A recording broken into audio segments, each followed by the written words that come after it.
អូខេបងប្អូនណាខ្លះចង់ញ៉ាំភ្លាសាច់គោអញ្ចឹងភ្លាសាច់គោយើងបាន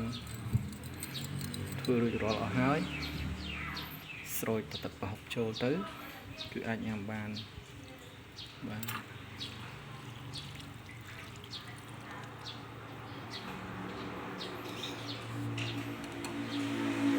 យើងដាក់ទឹកប្រហុកហើយយើងច្របល់វាទៅ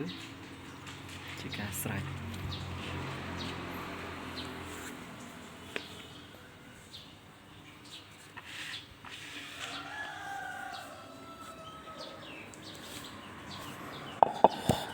មានអីដាក់ពីស្ទី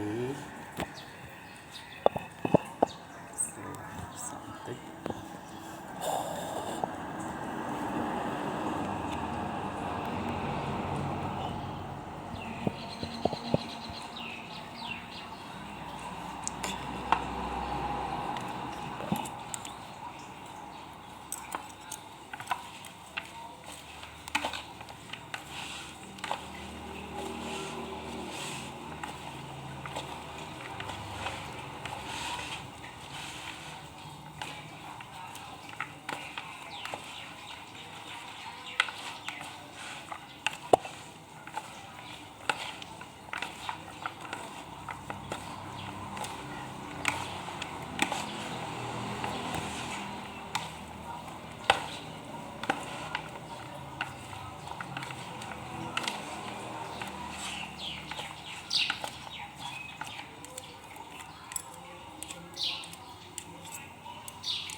រាល់ហើយអាចជក់បាន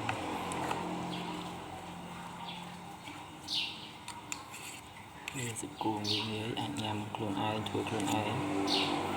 បាច់ពិបាកទៅទិញខ្ញុំគេធ្វើខ្លាចគ្មានអនាម័យខ្លាចមិនឆ្ងាញ់មិនត្រូវមាត់អញ្ចឹងយើងធ្វើខ្លួនឯងរសជាតិបែបណាយើងចង់បានយើងធ្វើញ៉ាំខ្លួនឯងទៅឥឡូវនេះចាប់ផ្ដើមភ្លក់មើលបាទតើរសជាតិវាយ៉ាងម៉េចតែចង់បានសាកមើលបងប្អូនសាកមើលសាកជាមួយខ្ញុំ